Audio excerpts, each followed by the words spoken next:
দীর্ঘদিন যাবৎ এই মির্জাপুর উপজেলা দেলদুয়ার উপজেলা এর মাঝখানে আমরা বসবাস করি। আমরা কোনো অনুদানের ছোঁয়া দীর্ঘদিন যাবৎ আমরা পাইতেছি না। আমাকেও বেশ বয়স হয়েছে, আমরা এই অনুদানের ছোঁয়া পাইতেছি না। আমরা নিরুপায় হইয়া আমরা আমাদের একটা মুষ্টি ফান্ড আছে। এই মুষ্টি ফান্ডের থেকে বিগত 5 বছর এই টাকাটা জমাইছিলাম। আমরা নির্ভয় হইয়া গ্রামের সবগুলা মানুষ আমরা একটা মিটিং কল করে তারপরে এই মুষ্টি ফান্ডের টাকা দিয়া আর মানুষের কাছে অনুদান নিয়ে তারপরে 5 লক্ষ টাকার মাটি আমরা বর্তমানে ফালাইছি। বর্ষার সিজনে 4-5 মাস এই জায়গায় পানিতে আবদ্ধ থাকি, যার কারণে আমাদের শিক্ষাক্ষেত্রে ব্যাপক সমস্যার সম্মুখীন হতে হয় এবং চিকিৎসার জন্য আমাদের ব্যাপক সমস্যার সম্মুখীন হতে হয়। রাস্তা হইতেছে মুষ্টির চাউল বেচে, তারপর রাস্তা হইতেছে সবাই রাস্তার উদ্যোগ নিচ্ছে, এই মুষ্টির চাউল বেচে।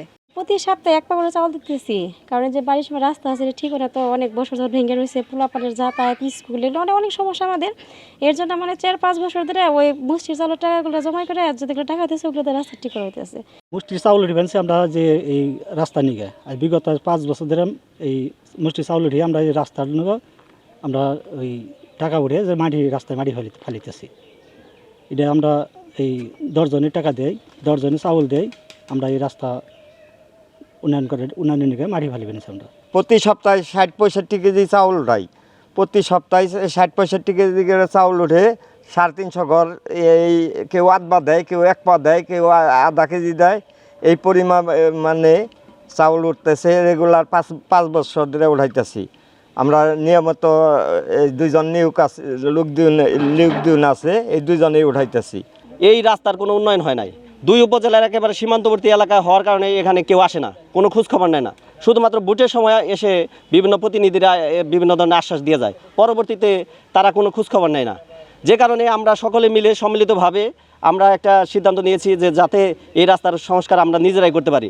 যে কারণে আমরা 5 বছর আমরা একটা ফান্ড করেছি। সেই ফান্ডের টাকা মোটামুটি 4 লাখ টাকার মতো হয়েছে। সেই 4 লাখ টাকা এবং গ্রামবাসীর আরও সহযোগিতা নিয়ে 5 লাখ টাকার রাস্তার কাজ আমরা ধরেছি।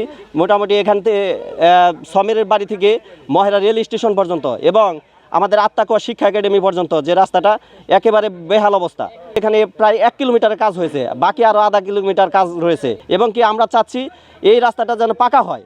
আমি চাইব বর্তমান যে সরকার আছেন, প্রধান উপদেষ্টা এবং অন্যান্য যারা আছেন, উপজেলা প্রশাসনের যারা আছেন, তারা এই বিষয়টা সুনজরে নিয়ে এবং দ্রুত সংস্কারের ব্যবস্থা করবেন, যাতে করে এই এলাকার হাজারো মানুষের দুর্ভোগ লাঘব হয়। আমাদের খুবই কষ্টকর, মানে বর্ষার দিন, এই তো আর কিছুদিন পরে বর্ষার দিন চলে আসবে। এখন আমি যে জায়গাটা দাঁড়িয়ে আছি এখানে মাটি ফালানো হয়েছে, তারপরেও মনে করেন যে এখানে বুক পর্যন্ত পানি, মানে পানির দিনে বুক পর্যন্ত পানি থাকে, তারও বেশি।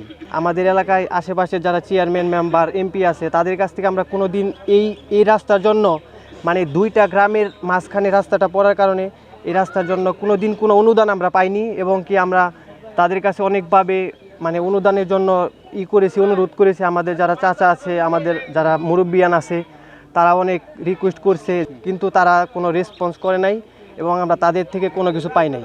আমার যে বয়সটা আছে, এই বয়সে মানে এই ছোট থেকে বড় হওয়ার পিছনে কোনো এই রাস্তার কোনো উন্নতি দেখি নাই।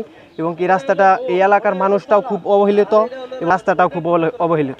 আপনারাই বলেছেন যে এটা দেলদুয়ার, বাসাইল এবং মির্জাপুরের সীমানায় পড়েছে। তো যে অংশটা মির্জাপুরের সীমানায় পড়েছে সেই অংশটাতে কিভাবে সরকারিভাবে তাদের সহযোগিতা করা যায় সেটা আমরা তদন্ত করে প্রয়োজনীয় ব্যবস্থা নেব। ধন্যবাদ।